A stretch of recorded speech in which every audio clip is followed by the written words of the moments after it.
From the creators of Relevant Magazine, this is the Relevant Podcast. It don't matter to me. It don't matter to me what you say. It don't matter to me. It don't matter to me what you say. It's Wednesday, July 11th, 2018, and it's the Relevant Podcast. I'm your host, Cameron Strang, and here with me in our Orlando studios, Andre Henry. Yo. Over there on the ones and twos, our illustrious producer, Chandler Strang. Hello. He's my brother. On the Skype line from Loverland, Virginia, Jesse Carey. Hello, hello. And all the way from Nashville, Tennessee, our newest podcaster, author, speaker, and podcaster, Annie F. Downs. Good morning, gents. How are you? How was your birthday? I'm great. But listen, my life does not matter. I need y'all to talk about Vegas. Oh, well, okay. Well, this past weekend. All lives matter, Annie, by the way. Yeah, Well, it was your birthday. First of all, I just want a birthday update. Sure. On Friday's The show, birthday we was told awesome. everybody your birthday was coming up on Saturday. How was it? Multiple people tweeted me about everyone joining in on the Hootenanny in 2019. So I'm excited about that. It's just going to be a come one, come all across the nation, which I appreciate. It was really I've been fun. at a few events where we invited podcast listeners to come out. Uh-huh. You might just want to have somebody at the door. I'm just saying. You just might want But to. what if they don't let you in, bud? That's the problem. So it was a super fun weekend. While y'all were out Vegasing, I was hanging out with friends and watching soccer, and it was great. It was super fun. We just had really great time. My friend Harris III, that's a magician, did magic at my birthday dinner, which was everything I could have ever dreamed of. So, do you feel bad asking him to do that? I mean, Yeah. you have singer friends. Do you ask them to sing at That's dinner? right. They're like, hey, He are they actually minstrels and just I have to entertain Yes. you? He actually said, "You've never written a book for me on my birthday." And I was like, "You're right. This isn't fair." It's like that Curb Your Enthusiasm episode where where Larry David finds out that there's a member of his country club who is a dermatologist, and he uses like a locker room introduction to have a mole looked at. Yeah. No way.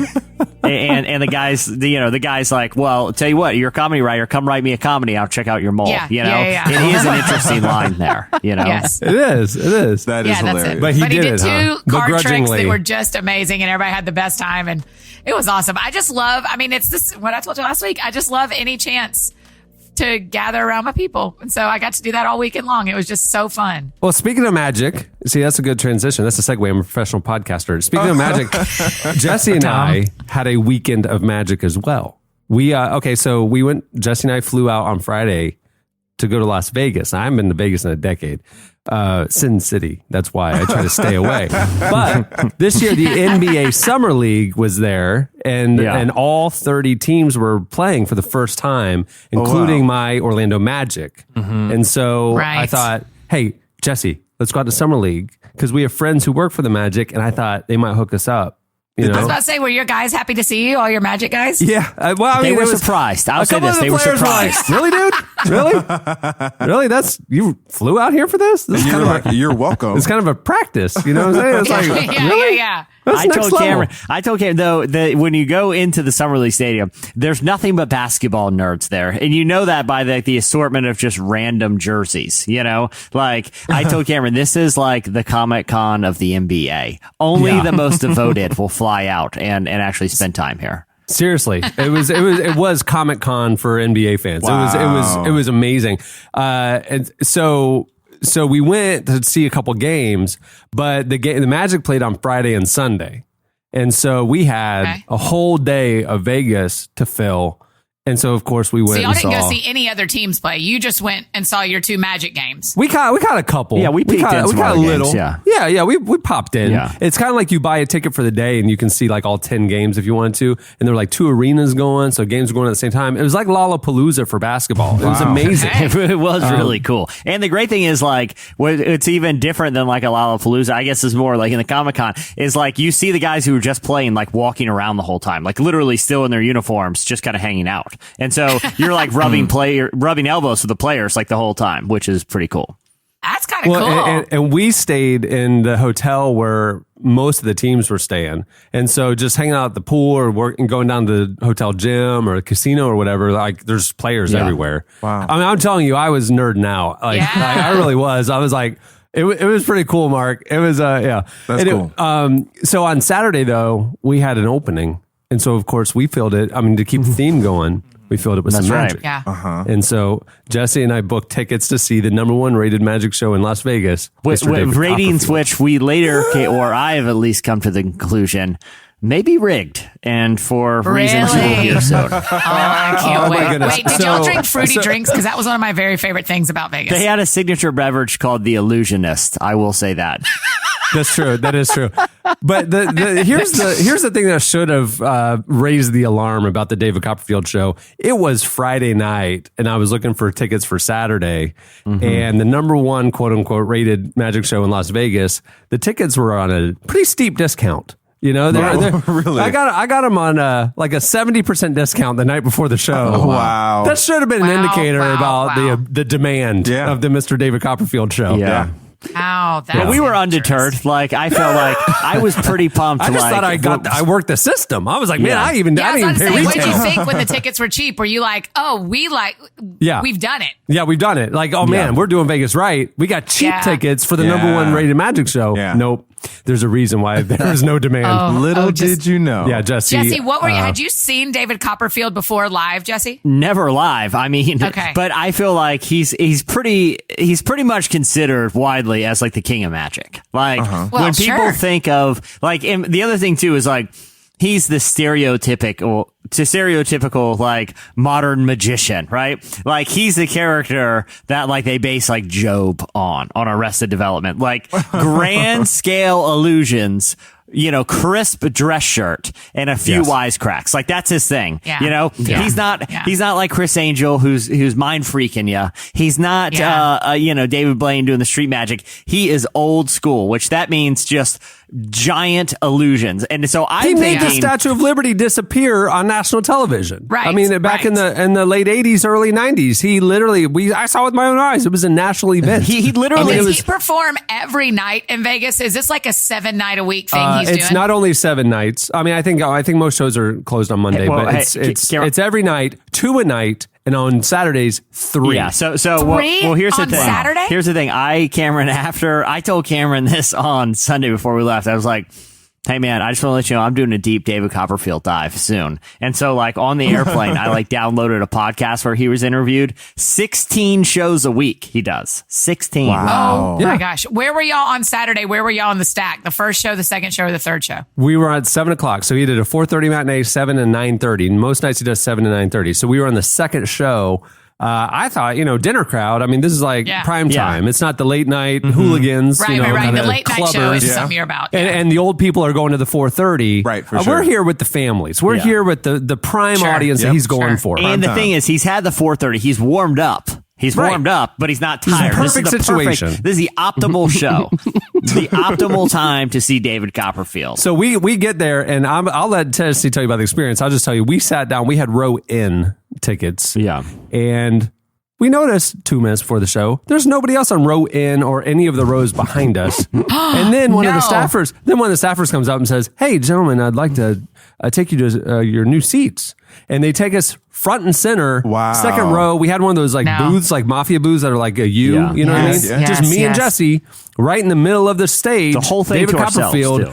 Whole thing to ourselves because they couldn't fill it and they were seat filling. And so, How oh, many yeah. people are in the room do you guestimate? I need you to About do what- Theater of the Minds for me and set the stage before you tell us about it. I'm saying the theater probably seats 200 because they're all around little tables, like club or, but it's a tiered theater, custom made for him. So it's tier rows of tables, but they kind of ascend, they graduate in height, and it's V shaped, it's a Okay. normal theater, Sure. but then, Broadway kind of size. So it I would probably guess about seats 200-ish, and there were probably 120 in the room. Okay, so there's a lot more than okay.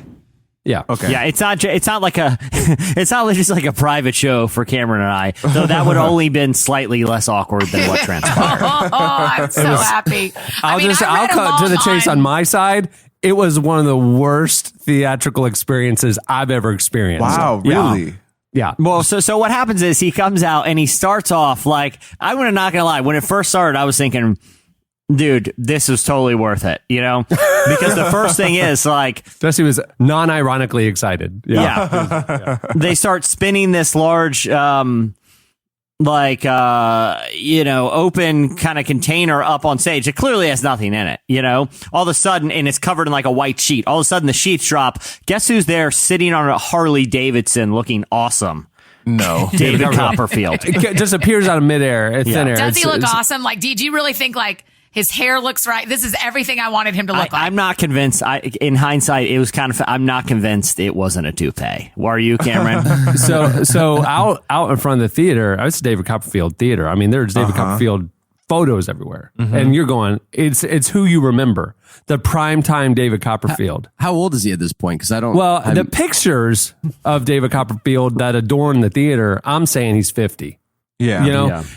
Fresh haircut, looking good, no wrinkles, just, primetime David Copperfield. David Copperfield appears.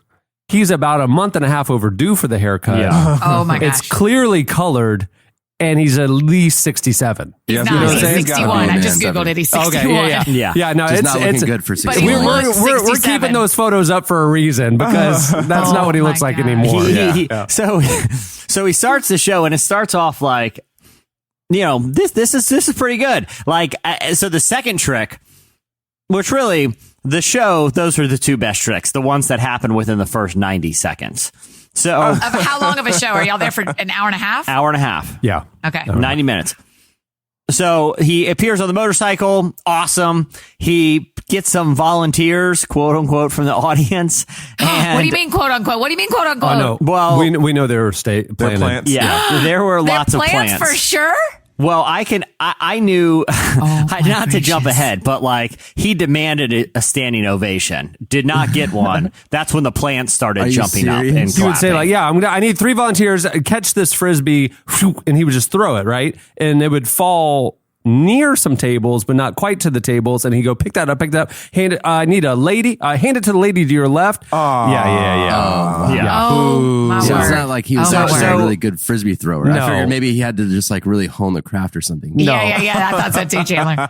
Well, there was a lot that I thought craft honing that would be involved because here's what I've come to theorize, Cameron. Because on the plane home, I was so fascinated by how someone goes from the top of the magic world. Like, he is one of like 2 or 3 people that is like a household name magician. Like, if you think of magician, you think David Copperfield. Like Cameron said, he made the Statue of Liberty disappear. I feel like every couple years growing up, he was always doing a comedy special. How do you go from that to being this jaded, cynical, kind of foul-mouthed weirdo doing, half-sold weekend shows in Vegas, right? Right. I was fascinated by his rise and, apparent fall, especially considering he's worth $1 billion. So during this podcast, I listened to this interview with him, and I'm just trying to get in his mind. It was all I could talk about the rest of the trip is what happened to David Copperfield. Yeah, I believe it. And so, like, I would lie awake just thinking about that. So I listened to his interview, and he talked about, like, I guess the show The Americans. I don't watch The Americans, but I know it's like critically acclaimed, and It's a great show. and he was like, back in the day, when I made the Statue of Liberty disappear, it was almost like Uncle Rico. It was from Napoleon Dynamite talking about a high school football game. You know what I mean? Like, you can tell he thinks Like about the his best Statue of days are Liberty behind him. disappearing all the time. Like, there's not a day goes by how he doesn't think how awesome it was that he did that back in like 1989.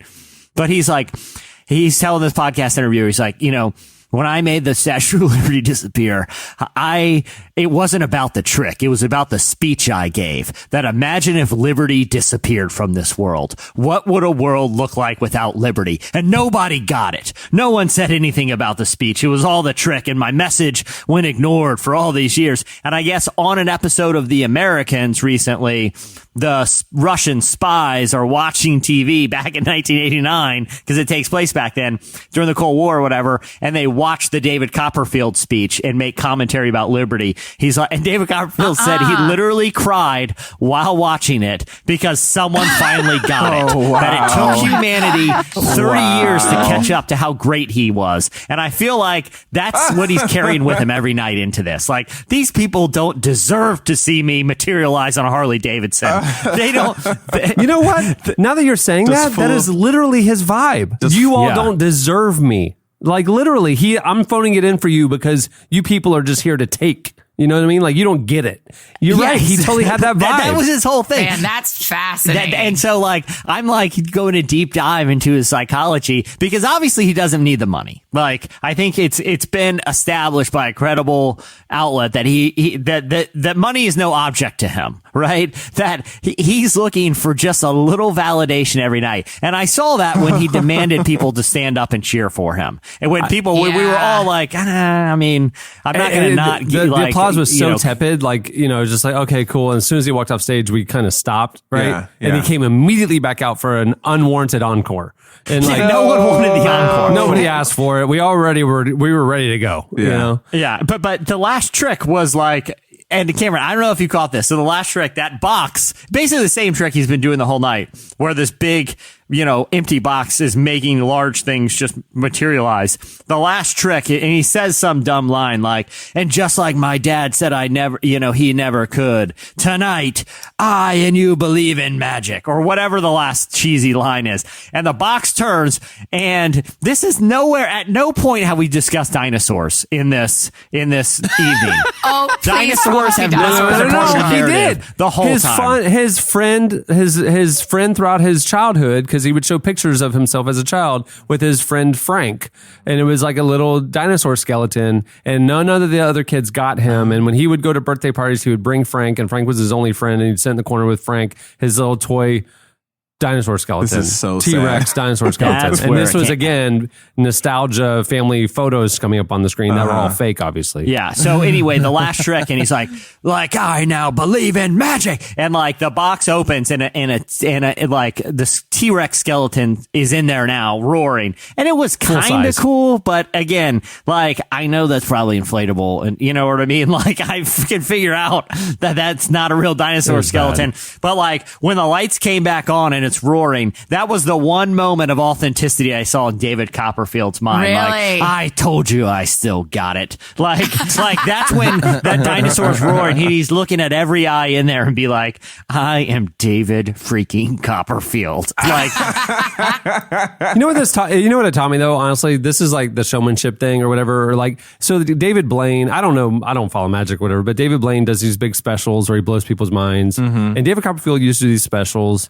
And, you know, I'm wondering, like, to me, like, it's like he's diluting his legacy by doing this like show for small crowds every night. Yeah. Like if David Copperfield didn't do this show and then did like once every few years did a TV special or something, he would still be on the top of the magic world. Right. It's Yeah. almost like he's harming his legacy by doing this Vegas run. Yeah. But is he really harming his legacy? Because y'all didn't know before you went that it wasn't great. It's true. well, that's You're what right. I'm saying. Like, but everyone who goes, I'm telling you, now everyone who here's the listens thing. to us knows. Here's the thing. If you're bored, any listener who's bored, this was kill some time.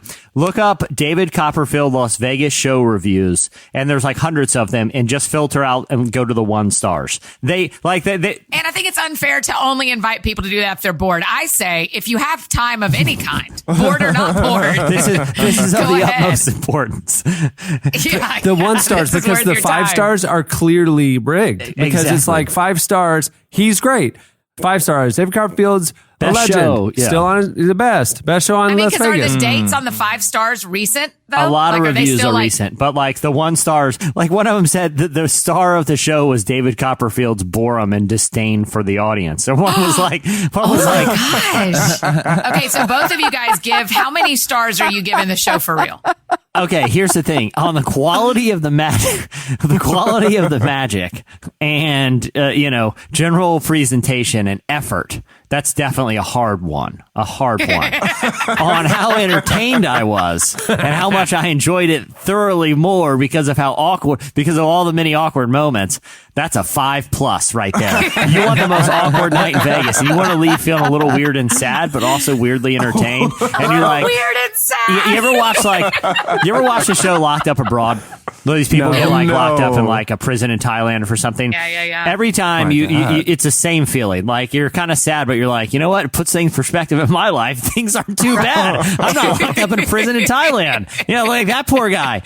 that's how I felt leaving that. Like, at least I'm not David Copperfield. Like, My job's stressful, but it's not like that. Hey, do you have time, Jesse, to tell us a little bit about sneaking into Bill Simmons' podcast? Yeah. So the other thing is like we were like it was a big NBA nerd weekend, like we were saying. So the whole crew from like the Ringer website, which is a sports website founded by Bill Simmons, and they all the top podcasts in the world. Yeah. It's the number one sports podcast, and they were doing a live podcast show at Caesar's Palace in this kind of like room that probably set, I don't know, Cameron, what would you say? That was about 100 people, but it really tight.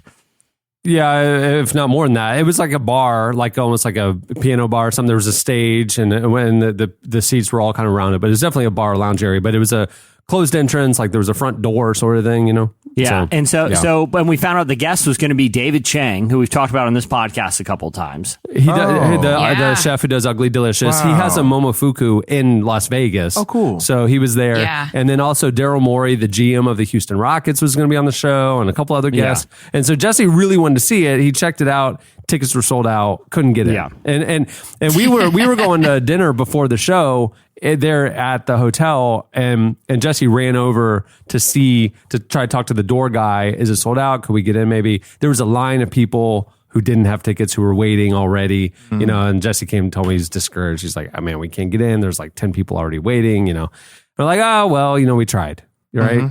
Okay, so we eat dinner. I love this and then about we go you. over. So I was like, Jesse. Cameron, let's at least go look at it, because the back wall is like glass. So you can like see, kind of see in from just like the, Walking the by, hallway yeah. or whatever. Yeah, yeah. And so the door, like I said, there's a doorman, and it's totally sold out, the whole line.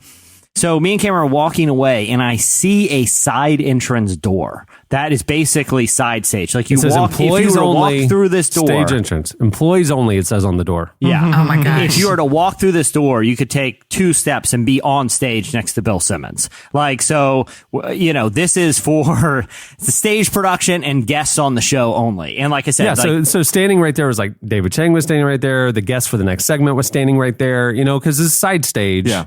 And Jesse finds a door directly into side stage. So I told Cameron, I'm like, dude, I'm just going to walk in there. I'm just going to walk in there and act like I'm supposed to be there. And, I was like, what's the worst Which is that's going to a happen? proven You know what I mean? strategy.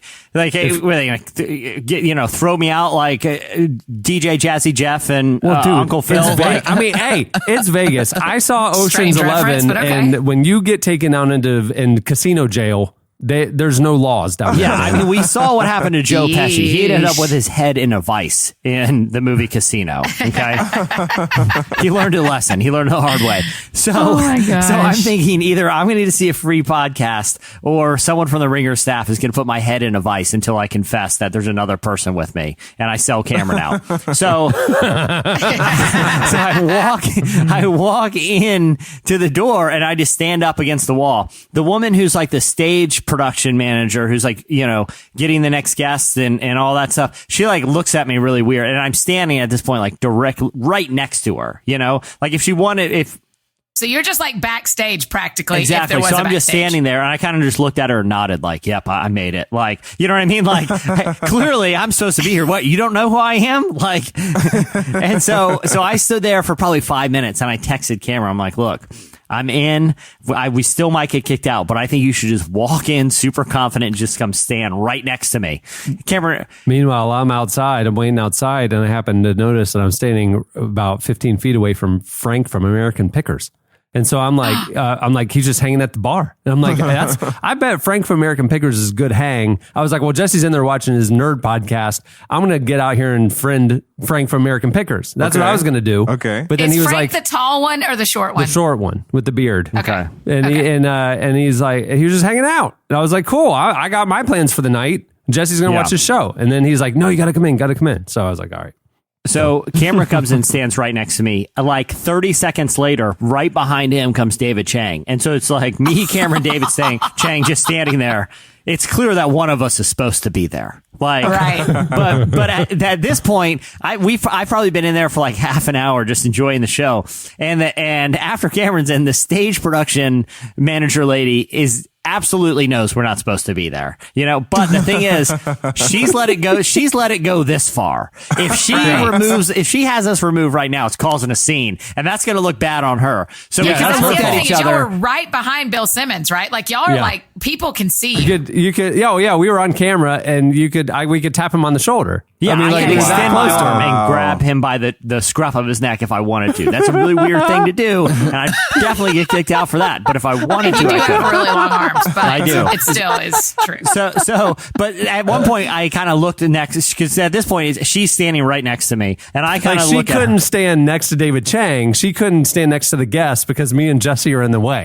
gosh. So she had to walk like around us to check on y'all. David Chang and the other guests. Like, wow. Yeah, it was funny. And you could tell she was like a little annoyed because like everyone wants to stand next to the celebrity. You know what I mean? And it's me, Right. Cameron, and like me and her are both blocking that from happening. I look over at her. She looks over at me and just gives me like kind of a death stare, and I just kind of like shrug my shoulders like, what are you going to do about it? And she did nothing, and we got to stay, and it was This awesome. is on you now. This ain't on us. This is on you. This is your fault. Yeah, So she you never should made have you let us leave. in. But this has happened now. If you kick us out now, everyone's going to know. It was like, we were exchanging, no words were exchanged, but I was saying this with my eyes. Like, if you kick me out, I'm going to scream. I will scream, and everyone knows your fault. If I stay, I'll behave myself. So it's your And call. she knew. She saw your eyes. She knew. She knew Yeah, you'd I scream. will scream so loud, and that would be so embarrassing for you, and I won't care. See?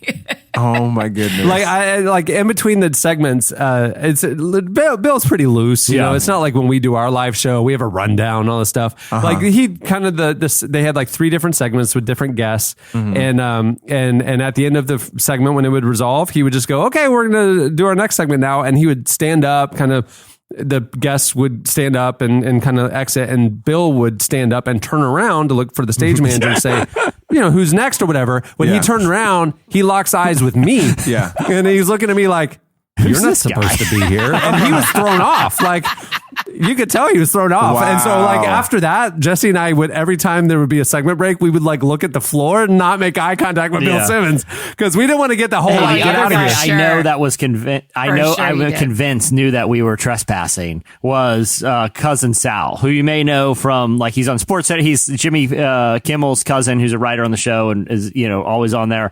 He was doing a segment, and we were standing next to him, and I knew he knew, but I knew he didn't care either. I feel like he's the type of guy that encourages this type of thing. Yeah. Yeah. He'd be down with it.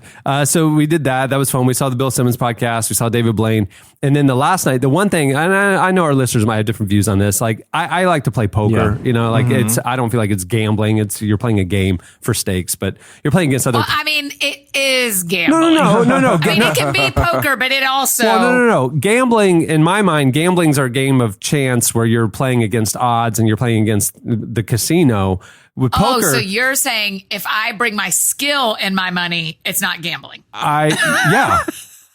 Skill and Hey, let me justify it by No, this. hold on. Actually, Let me justify by this. Life's a gamble. Every time you get in that car, it's a gamble. You gotta have a little fun in your life. There's a reason. standing against If you you. watch, So if you for watch you. the movie, Rounders, which is about poker, Matt Damon's in it. He says like there's a reason why the final table at the World Series of Poker is the same players all the time. This is a game of skill. This isn't a game of chance. To me, gambling is a game of chance. Okay.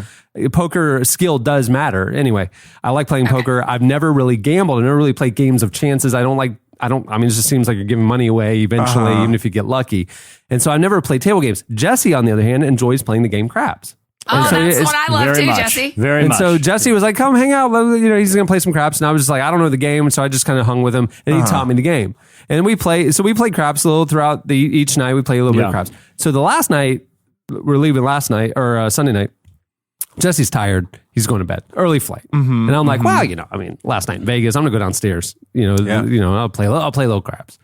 And throughout the entire, like every NBA team is there. There was one other player Jesse wanted to see play, and it was Grayson Allen, a rookie from Duke, who is like this loud mouth. He gets into fights all the time. Okay. He's the most hated player in college basketball. Just Easily got the drafted most into the NBA, and he was Easily playing. the most hated. Yeah, easily. And so he was, and so Jesse went to see And I love Grayson him. I Allen love play. Yeah, of Grayson course you Allen did. was benched for the entire game Jesse went to see because Grayson Allen had gotten into 2 fights in the previous 2 games. Wow. And so he didn't play. So Jesse. And he's a rookie? He's Yeah. a rookie, and he was He's just also straighten up. like usually in NBA warm-ups, like layup lines and stuff, everyone plays it cool, like act like you've been here before. Grayson Allen in the warm-ups is doing like 360 dunks and windmills and stuff. Like, I mean, my gosh. he's just one of those to psych out the other team and stuff. And so Jesse wanted to really see Grayson Allen. We never saw Grayson Allen, I wanted to see whoever, So anyway, I'm down playing craps by myself last night at the Wynn. And around 11:30, all the NBA players who were staying there just kind of show up in the casino and they're just hanging out. They're all friends with each other. They're all just hanging out. Some of them kind of played some game. Most of them are just kind of hanging around talking. And I'm sitting there trying not to geek out. I'm trying to, because I turned into a 12-year-old kid around basketball players. I get starstruck. And I'm at the craps table. I've been there for a couple hours. And who comes up to play at my table but Elfrid Payton, who used to play for the Orlando Magic, and Grayson Allen. And Grayson Allen, they hang out for like a couple hours at my table. And I'm sitting there, Did you Jesse's text dead Jesse? asleep. Nope. No, he told me you're a after. He told me monster. after. If he would You're have texted me, I such a would have come monster. down. Hey, we have a For great show in sure. store for you coming up later. Goodness gracious. Coming up later, Leon Bridges joins us. Oh, man. He's the cover artist in the current issue of Relevant, and we're going to bring you some of that conversation here on the show today. Leon Bridges. And we have your feedback coming up at the end of the show. Hey, but moving the show along, it is time for our look back at what happened this week in culture and entertainment. It's time for In case you missed it. Hey, in case you missed it, Justin Bieber had a little news this week. I love this story. He got engaged, Yay. and he used his engagement to Haley Baldwin to discuss faith and his views on marriage. In an Instagram post announcing that he and model Haley Baldwin were engaged, he said, "I promise to lead our family with honor and integrity, letting Jesus, through his Holy Spirit, guide us in everything we do and every decision we make." He also said, I am most excited for is that my little brother and sister get to see another healthy, stable marriage and look for the same. And ended with the Bible verse, "He who finds a wife finds a good thing and obtains favor with the Lord." Like Bieber, Haley, who's the daughter of actor Stephen Baldwin, is outspoken about her faith. They both go to church home, Judah Smith Church in LA. They're both very involved. Actually, like literally the last several times I've gone, they were both there. Oh, really? It's just attending, going to church regularly. Yeah. In 2016, she told Teen Vogue, "I think it's very important for everybody to be in touch with their spirituality and to have a relationship with God. I think that God kind of put me in the place in my life to not be quiet about it and not be quiet about him, but to reach people and to inspire people." So there you go. Yeah, it's very encouraging. I also, for some reason, just love the fact that Stephen Baldwin will now be Justin Bieber's father. Like, I just would like to be on a fly on the wall at like Thanksgiving with Stephen Baldwin and Justin Bieber in the same room hanging out, Hey, in case you missed it, Starbucks is going to completely eliminate plastic straws, they said this week. Their CEO explained the move is addressing environmental concerns. He said, "For our partners and customers, this is a significant milestone to achieve our global aspiration of sustainable coffee served to our customers in more sustainable ways." According to the Ocean Conservancy, more than 8 million tons of plastic ends up in the ocean every year. So the company is developing what's been dubbed online as an adult sippy cup, though some disability advocates have concerns about how this will affect some customers. But the move could save 1 billion straws a year, according to Starbucks. So Yeah, I've seen the sippy straws a cups. year. They've been using them for their summer drinks. Have you tried any of those? They look like beers, honestly, because Really? they have foam on top of Oh, them. the cold brews with the foam. Yeah, exactly. Yeah, and they're Yeah. really good. But those are made of plastic too. So that's my question: is like you're gonna Right. you're gonna The cup is like how much heavier than the straw as far as like the effect on the oceans. Yes, this just in. We're going to stop putting plastic straws in our plastic cups. Right. You're welcome. But we're going to make bigger, more elaborate plastic lids to go onto our plastic cups. Maybe it's the saving of the paper around the straw and the plastic of the straw. I don't the know. paper's biodegradable. You know This is what the doesn't issue with get plastic. enough? You know what doesn't? I feel like basically coffee juice boxes. That would, it's cardboard, and you just peel back. Obviously, no straw. but just kind of like it should be like those little the milk cartons from from the school. lunches. Exactly. Yeah, They should bring those back. Box coffee. Those milk cartons got kind of soggy and gross at the end, if you remember correctly. But, I hated we're it. saving the oceans here. So, I hated the way it felt around your mouth when you got toward the end of the milk, when the paper had started to disintegrate. Oh my gosh, what's it makes my stomach hurt. What's grosser than soggy cardboard that is soggy because of milk and spit? Nothing. It's disgusting. Yeah. Literally nothing. I remember back as a kid going to SeaWorld, and here in Orlando, SeaWorld didn't have any plastic straws. They would do paper straws. Oh. Because if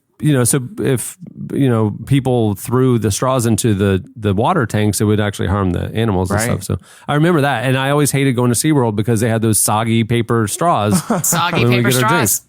They're I terrible. went to a lemonade stand on Saturday. Soggy paper straw. I hated it. It's terrible. I mean, look, I got nothing against fish, but if I'm just being honest with you, I like regular straws. I mean, I think it's a good move. I think it's required. I think we need to do it because I saw a video of a whale that ate a bunch of trash bags and, plastic bags and straws, and you feel pretty bad. But you know what also feels pretty bad? When that paper straw gets all soggy and weird when you're drinking I mean, listen, I empathize. So I mean, the equivalence. I empathize for the sea turtle that has his growth is impeded because he has a 6-pack soda can plastic wrapped around his shell. Do I have empathy? Yes, but you know who I also have empathy for? Myself drinking out of a gross paper straw. So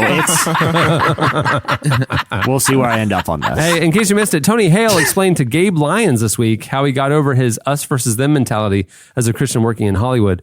Tony was the guest at the Q Ideas conference, and though he joked that many of those in attendance might not have seen Veep because of its colorful language, he talked about how he got over the us versus them approach to culture that he first maintained when he first arrived in Hollywood as a Christian. Here's a clip. When I first kind of came to LA, I kind of had the idea of what's God going to do through me? Let's see. And honestly, I think I probably during that season kind of pushed people away from God, because the only person that needed to change was me. I needed to kind of realize that I had a lot of arrogance, that I talked and spoke to people more than listened to them, and that none of that is bridge building. And so, I mean, I kind of go back to the fact that I am a mess. I'm a huge work in progress, and when I kind of am honest about that and kind of just talk to people and hear their stories. And the fact is, my faith is everything to me. It's everything to me. But I love hearing about where somebody else is. I have a friend who's into Scientology, and I was asking them about, what is that? Tell me about it. And we had a really great conversation about it. So I think it's more of just, I think I had a real us-them mentality that I'm not very proud of. But hopefully through the years of just kind of realizing that, man, I love being where I am, and I love learning about people and just trying to stop talking so much and just start listening. Q is a conference I do not miss because they always have the most interesting conversations like that. I attend every year, and I saw Tony Hale, and it was so good. Yeah. There you go. Yeah. We like Tony. Yeah, he's such a good dude. Big Tony Hale fan. Though I feel like his concerns about Christians not watching Veep is legit. That show has some filthy language, though. It's a great show. It is so funny. Kind of like a David Copperfield show in Las Vegas. Yeah, it's raise your hand, anyone who's seen Veep, and hands grows up. Pastors, take note. All these people have HBO, just for accountability purposes. I see you. Veep is a gateway drug to Game of Thrones. Yeah, next thing you're watching Game of Thrones. The most biblical and then show we on can't television. help you. At that point, we can't help you. Yeah. Hey, in case you missed it, Pixar's new chief creative officer is an outspoken Christian. Peter Docter has been named to the role after John Lasseter stepped down following allegations of sexual harassment and acknowledging, quote, missteps. Peter directed the Pixar classics Monsters, Inc., Up, and Inside Out. He's spoken openly about his faith throughout his career, explaining to Christianity Today in 2009 that though he incorporates Christian values into his work, he tries not to make them preachy. He explained, "I don't think people in any way, shape, or form like to be lectured to. When people go to a movie, they want to see some sort of experience of themselves on the screen. They don't come to be taught. So in that sense, and in terms of any sort of any sort of beliefs, I don't want to feel as though I'm ever lecturing or putting an agenda forth. I think that even sometimes people who are decidedly non-Christian have these very Christian things to say. I think most people that have a problem with Christianity actually have a problem with the church. Yeah. There you go. Word. That's interesting.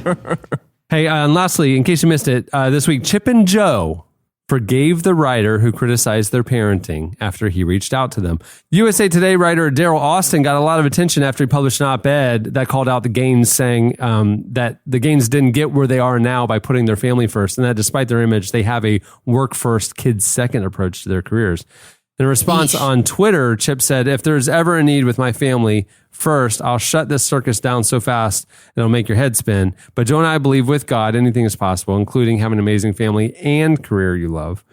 Austin later wrote another op-ed called, I'm sorry I slammed your family values. Please accept my apology. He said that after reaching out to the couple personally, they responded saying that it was water under the bridge and that they'd forgiven him. He told People magazine, I already respected them a lot despite some concerns I addressed in that article, but now I respect them even more.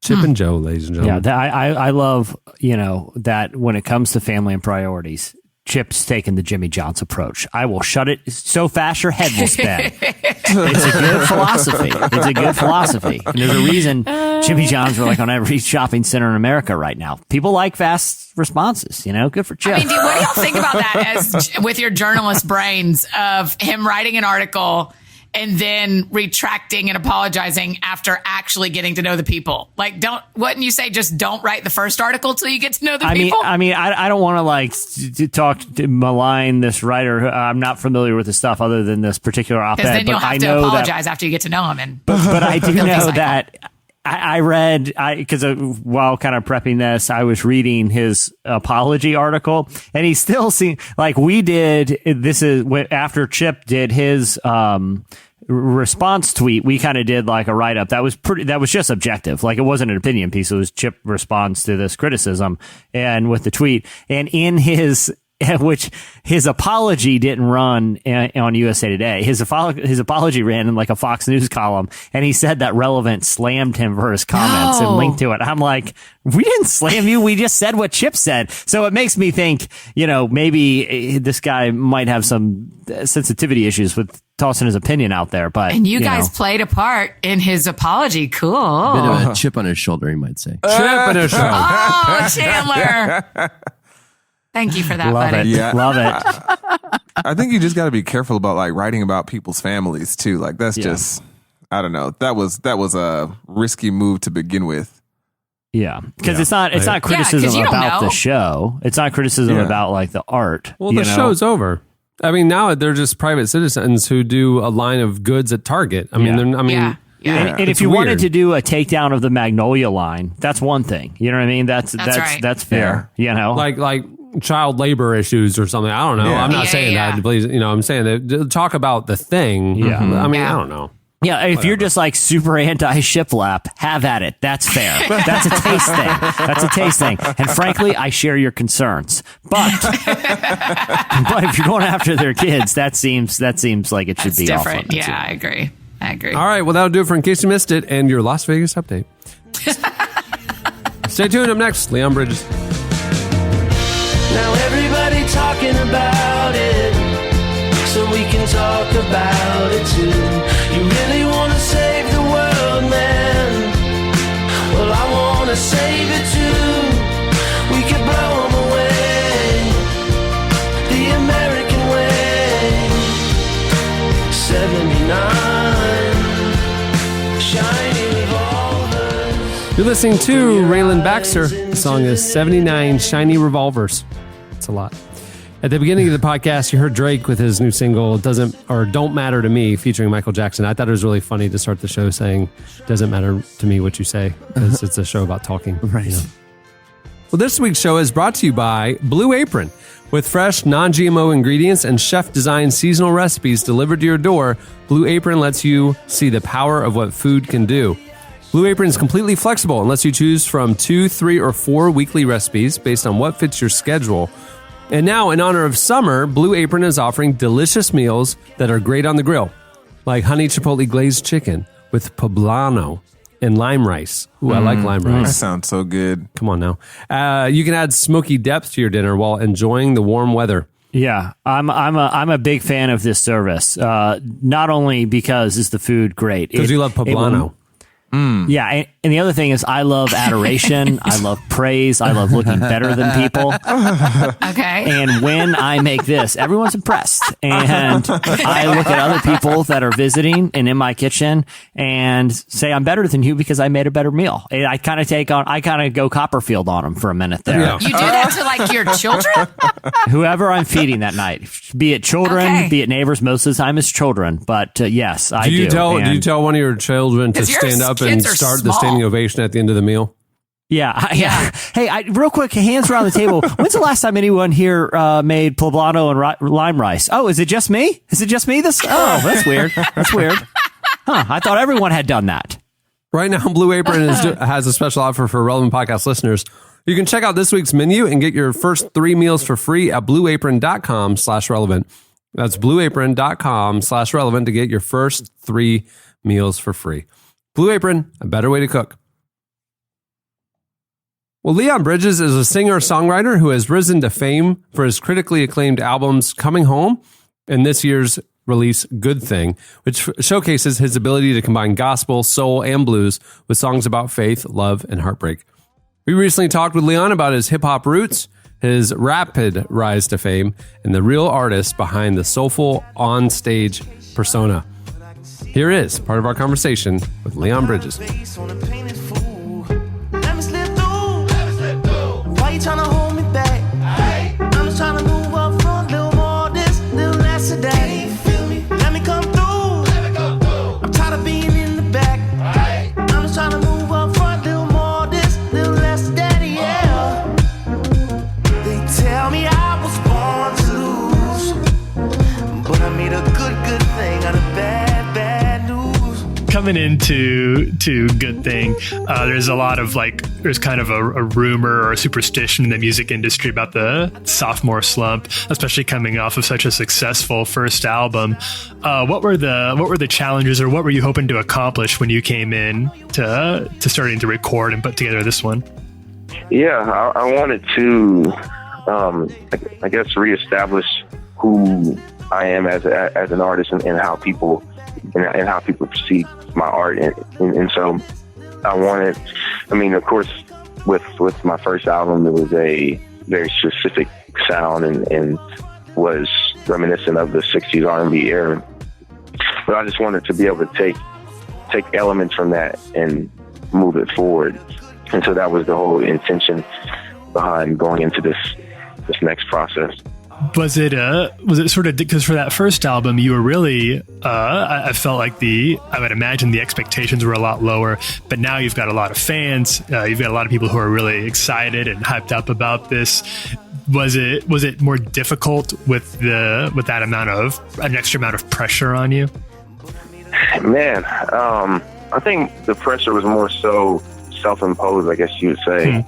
It was more me just wanting to not repeat myself and make a I guess you would say a Coming Home Part 2. Right. But yeah, honestly, I was just more concerned about making a dope sophomore album, and wasn't really worried too much about outside pressure. I feel like there's this public perception of you that you're this like very old soul, that you're sort of this throwback from the 60s because of the way you dress when you're on stage and because of the way the first album sounded. How accurate or how true to life do you feel like the public perception is of you versus who you actually are? Yeah, it really is a small percentage of who I am.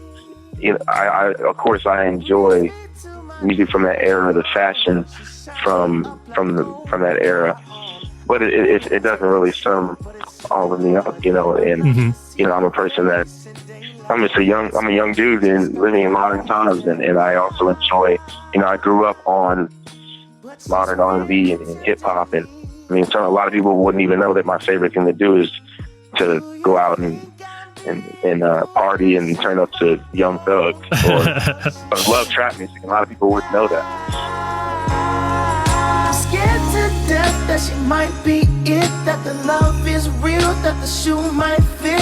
She might just be my everything and beyond space and time in the afterlife. Will she have my kids? Will she be my wife? She might just be my everything and beyond. I was listening to another interview with you, or maybe I was reading or something like that, and you were saying one of the first times that you ever even considered the possibility that you might like to get into music was listening to R. Kelly. Would you ever, I feel like as much different as Good Thing is from Coming Home, do you think you'd ever like include some modern R&B or even like trap or hip hop into the music that you make? Like, man, I mean, it's all, all that stuff, I feel that I'm not opposed to. Well, really, I just kind of take it day by day, but it would be nice to kind of explore and go forth and further into those areas. I mean, I'd love to collaborate with artists from the trap genre, or even incorporate that sound into my own music. Were there any songs on the new album that were particularly difficult, just that were harder than the rest of them, that you feel, or that you even feel particularly proud of? I mean, honestly, I'm really like happy. I mean, proud of myself. I mean, the whole process was a little challenging because I had never. This was my first time collaborating with different writers and working with a new producer. Ricky Reed. Yeah. But honestly, I mean, I would say out of the whole album, I mean, Bet Ain't Worth the Hand was a challenge because I had never sang. I mean, it's such a good song. I loved it. Thank you. Yeah, I had never sang a falsetto never written that into my music, and so it was dope having Ricky to encourage me to go there, and that was a beautiful thing about working with him. Maybe I'm leaving here with nothing. I might regret that I can't be a man. Sometimes a bed isn't worth the hand, and I can't keep letting this wave carry me away. So tell me right now, 'cause I keep seeing the signs you want me to stay. That was Leon Bridges. Make sure to check out the profile we did with him. More in-depth profile, and as the cover story in the current issue of Relevant. It's a great one too. I loved it. Yeah. Actually, we had a different cover planned, and when I read that piece, I texted the guys. I was like, "This needs to be the cover." It was because the story was like that. I'm not on the cover, and it's offensive, but I get it. So Cameron made the call. He said, "Listen, we got to pull this Copperfield cover. The Magic issue. We're gonna hold off on the Magic issue for now. We should do Leon Bridges is too issue. good. Yeah. Oh man, it was a 3-year labor of love for Jesse to put together the Magic issue. Yeah, I only approved it because I thought we were talking basketball, but it wasn't the Orlando Magic. I had one of the features was just several blank pages because the reader will get there and be like, "Where did the words go? This is incredible." I mean, it's a high-minded. No, it was fantastic. I mean, it's the entire issue printed in invisible ink. It reveals itself in time. I like it. Yeah. It was very thematic. But nope, Leon Bridges. Okay, stay tuned. Up next, your feedback.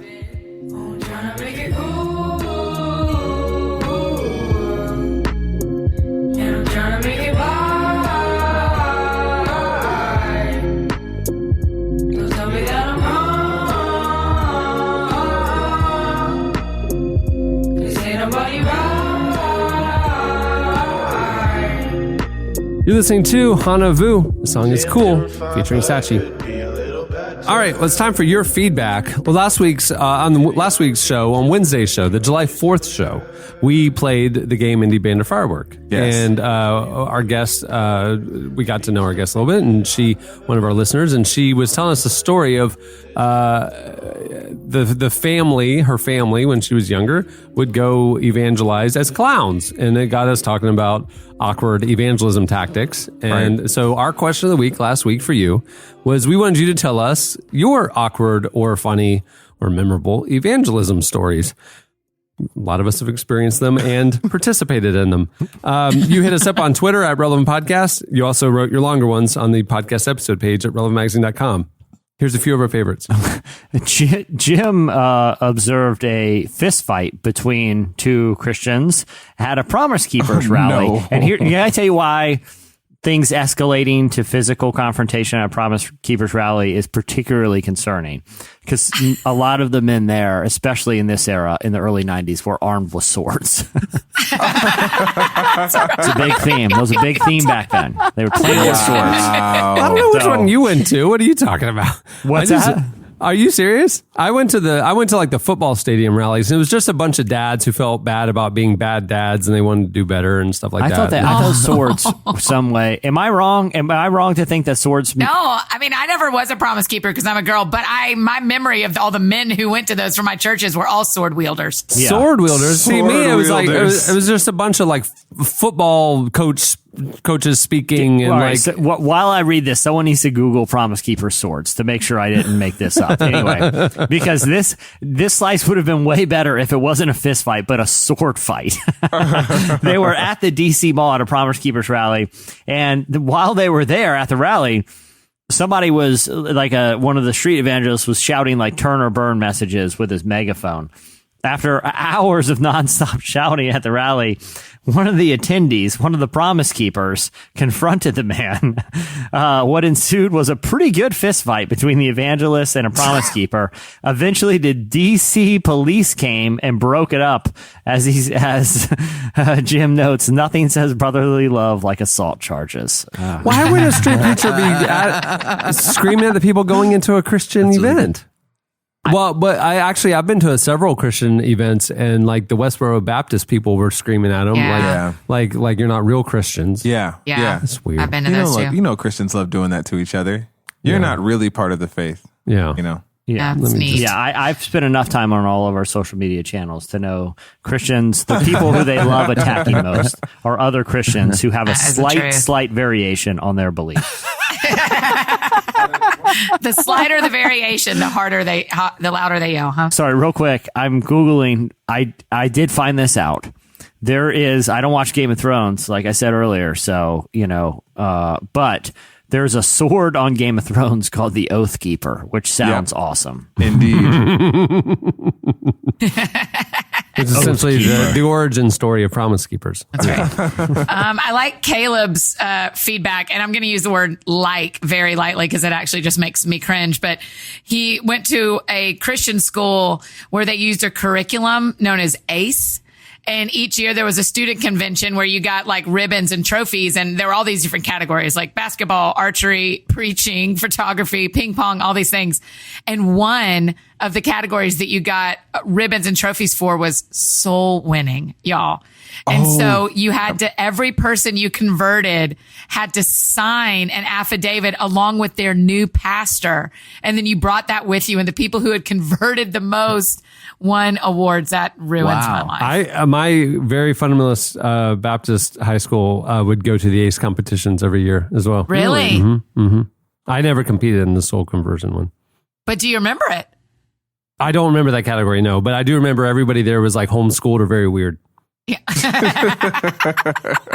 It's the company you keep there, bud. I know. I would like to think I was an outsider on the inside, but... You would like to think that, wouldn't you? Yeah. Doug, one time, he was only 10 years old when a group from his church went out, quote unquote, witnessing outside of the band Kiss. Kiss concert came to town, and they were under the impression at that time that Kiss was an acronym for Knights in Satan's Service. Unfortunately, it was mainly older Christian church members mixed with a few youth group kids who were dragged there and didn't want to be there. Their only success for the night was when some concert goer came out of the concert, declared, "Kiss sucks, I'm going home," and everyone cheered. That was the big win that night. Big win. Ross says that they were at a retreat when they were in college, and they had to go to the mall and witness to at least 4 random strangers, but the only tool they were allowed to use was an EvangeCube. Yeah, I looked that up when I saw that. Oh, yeah. What is it? Because I'd never seen one. You're not familiar either, Annie? No, I do not know. I got saved without an EvangeCube, if you can believe that. I don't know if it's stuck. You might want to have Andre resave you with the EvangeCube. Go ahead, Andre. Lead me through the EvangeCube. link. Yeah, EvangeCubes. I've seen those. They sell them in Christian bookstores. It's just like it's the kind of the Romans Road, and it's a way for you to like tell the story. And then they have like those necklaces of certain colors that kind of tell the same thing. It's just a tool for people to remember the kind of story of salvation, I guess. I remember like when I was a kid in children's church, they had like the bracelet with the different color beads, and each one was a different color, and it represented some, the story. It's essentially that with a little bit more. But this is like narrative. a cube that unfolds and all that kind of thing with different, It's like an interactive comic book almost. It's like What also works if you swing around your Oath Keeper sword. Let me tell you about Jesus. And everyone's like, check, this guy's got an awesome sword and he's doing some pretty cool moves with it. Rachel told a good one. It's kind of long, so I'm going to condense a little. She went on a mission trip to Colombia and was on the drama team. And I guess she kind of had like a weird rivalry with the pastor's daughter of the church, because the pastor's daughter made this comment to her at one point that she was really good at pretending to be drunk and not afraid to get ugly. So it was one of those sketches where everyone has to portray some sort of vice that eventually the person portraying Jesus will free them from. She also added this during one performance that involved her, like, I guess at this point she's like a person who had fallen into to drunkenness, and she has to fight through other people who represent sin to get to God. So it's pretty high-minded here. Oh, wow. Okay. Yeah. So as she's fighting through sin, out of nowhere, one of the sins punched her right in the face. She is convinced it was the pastor's daughter. That this was a chance for her to accidentally get walloped her in the face. She had a bruise the rest of the time. She completed the sketch though. I don't know if anyone came to the Lord, but fighting through those fists. I see the gospel parallel there. That's why you always bring an Oath Keeper with you. Man, I did love that. We had a skit like that in our church in high school, and it is moving. I loved it. I will not pretend. I got hit up this week on Twitter by the Assemblies of God Fine Arts people. I saw that. Yeah, they're like excited that you were mentioning competition. They were like, "Yes, we are still here. Yes, human videos is still a category." Yeah. Well, if Promise Keepers, if you're listening, please clarify the sword situation. Were swords ever involved, or am I making this up? I just remember it was like Colorado University football coach, like Bill McCarthy or something like that. He spoke at everything. And I just remembered it being very sports analogies, like to appeal to the dads. Well, here's the thing. I think one of my buddies in college, I think this is a true story, went to, he was dating a girl. I remember she was from like Colorado Springs. And maybe I'm conflating it because I know the girl's dad was heavily involved in Promise Keepers, but took him to a men's prayer breakfast thing. And at the end of it, they all stood in a circle and pulled out swords and like planted them in the ground, like symbolically. And my friend thought it was kind of weird, but also kind of awesome. And thought it was kind of messed up. They didn't give him a sword. Yeah. And like, he was the only swordless one there. He's the only swordless one? Well, I think it's kind of a BYOS, the bring your own sword situation.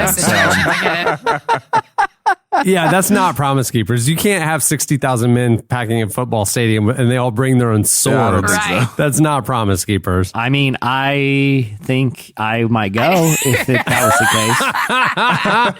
case. Promise kept. Here's my sword. I would have like 2 katana blades. I was like, do they all have to be medieval and knight-like? Are we going for the knight thing, or can I go for ninja with katana blades? What's the limit? What's the specification on this whole sword thing? Well, whatever's going to make you keep your oath or your promise better. I think that's what you have to bring. Yeah. Yeah.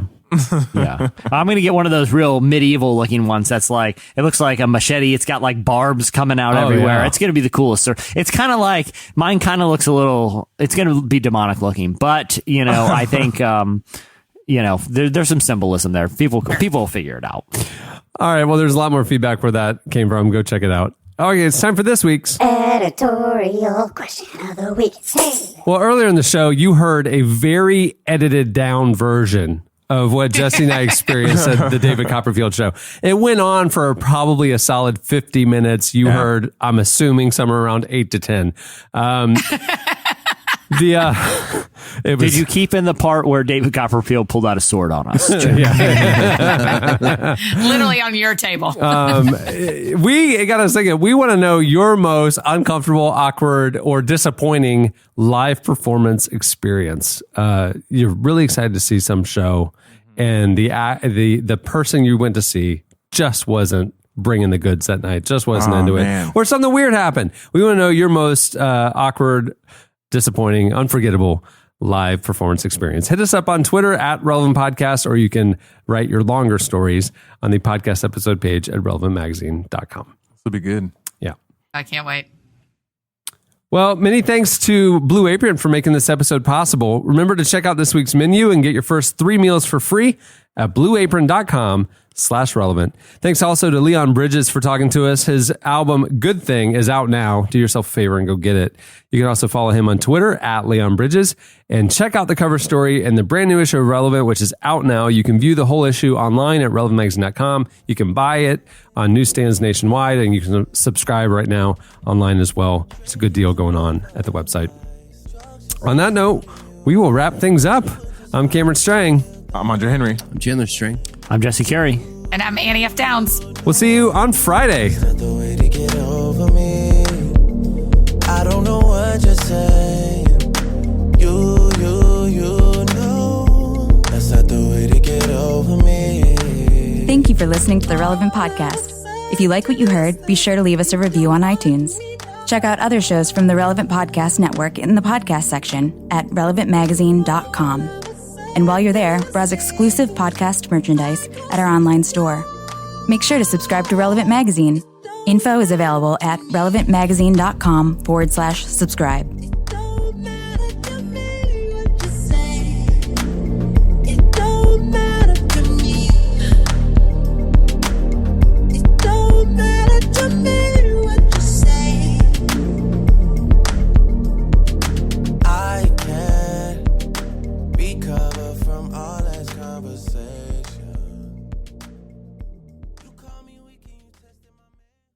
What also works if you swing around your Oath Keeper sword. Let me tell you about Jesus. Relevant Podcast Network.